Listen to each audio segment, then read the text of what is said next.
മകളെ, Jerusalem prayer ലൈനിലേക്ക് 3 minute prayer ലൈനിലേക്ക് വന്നുകൊണ്ടിരിക്കുന്ന ലോകത്തിലെ വിവിധങ്ങളായ ഭാഗങ്ങളിലിരുന്നും കുടുംബങ്ങളിൽ നിന്നും വ്യക്തിപരമായും ഒക്കെ വന്നുകൊണ്ടിരിക്കുന്ന എല്ലാവരെയും വിശുദ്ധ റീത്ത പുണ്യവതിയുടെ കൈകളിലൂടെ നിത്യപിതാവിനെ കാഴ്ചവെക്കുകയാണ്. വിശുദ്ധ റീത്ത സ്വന്തം ഭർത്താവിനെ വെടിവെച്ചത് കണ്ടുകൊണ്ട് നിന്നൊരമ്മയാണ്. അമ്മയുടെ മുമ്പിൽ കിടന്നാണ് 2 മക്കളും മരിക്കുന്നത്. അത്രയേറെ സഹിച്ചിട്ടുണ്ട് എന്ന്. ആ സഹന ലോകമെമ്പാടും സഹിക്കുന്ന സഹനപുത്രിമാർക്ക് വേണ്ടി ഇതാ കർത്താവിൻ്റെ വചനം നമ്മോട് സംസാരിക്കുന്നു. റോമാക്കാർക്ക് എഴുതിയ ലേഖനം 8-ാം അധ്യായം 18-ാം വാക്യം. നമുക്ക് വെളിപ്പെടാനിരിക്കുന്ന മുഹത്വത്തോട് തുലനം ചെയ്യുമ്പോൾ ഇന്നത്തെ കഷ്ടതകൾ നിസ്സാരമാണെന്ന് ഞാൻ കരുതുന്നു.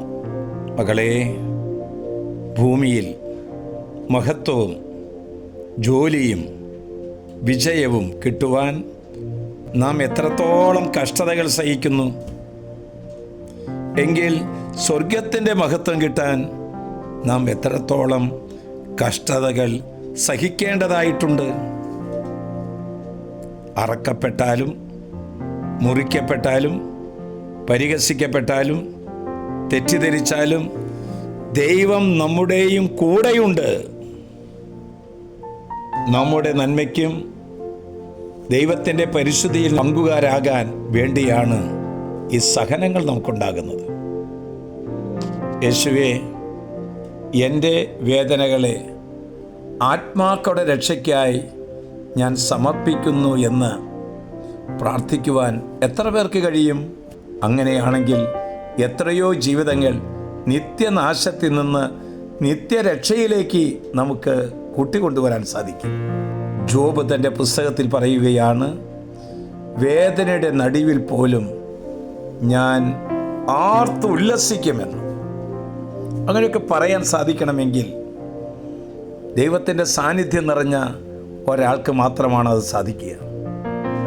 ഇപ്പോൾ ലോകത്തിൻ്റെ വിവിധങ്ങളായ സ്ഥലങ്ങളിൽ ഇരുന്നു കൊണ്ട് അസഹനീയമായ വേദന സഹിക്കുന്ന, എല്ല് പൊളിയുന്ന വേദന സഹിക്കുന്ന, ഉമിനീര് പോലും ഇറക്കാൻ സാധിക്കാതെ കഷ്ടപ്പെടുന്ന സഹോദരങ്ങളിലേക്ക് ഈ വചനം ഒരു അഭിഷേക സൗഖ്യമായി ഒഴുകട്ടെന്ന് പ്രാർത്ഥിക്കുകയാണ്. നമുക്കുണ്ടാകുന്ന കഷ്ടതകൾ തുലം നിസ്സാരമാണെന്ന് വെളിപ്പെടാനിരിക്കുന്ന മഹത്വത്തോട് തുലനം ചെയ്യുമ്പോൾ വിവിധങ്ങളായ ആശുപത്രികളിലും ഭവനങ്ങളിലും വഴിയോരങ്ങളൊക്കെ കഴിഞ്ഞുകൂടുന്ന എല്ലാ രോഗികളുടെ പക്കലേക്കും ഈശോ ഇപ്പോൾ കടന്നു വരട്ടെ. നമ്മുടെ കർത്താവ് ഈശോ മിശിഹായുടെ കൃപയും പിതാവായ ദൈവത്തിൻ്റെ സ്നേഹവും പരിശുദ്ധാത്മാവിൻ്റെ സഹവാസവും പരിമളവും നാം എല്ലാവരോടും ഈ കൂട്ടായ്മയോടും കൂടി ഉണ്ടായിരിക്കട്ടെ, ഇപ്പോഴും എപ്പോഴും എന്നേക്കും.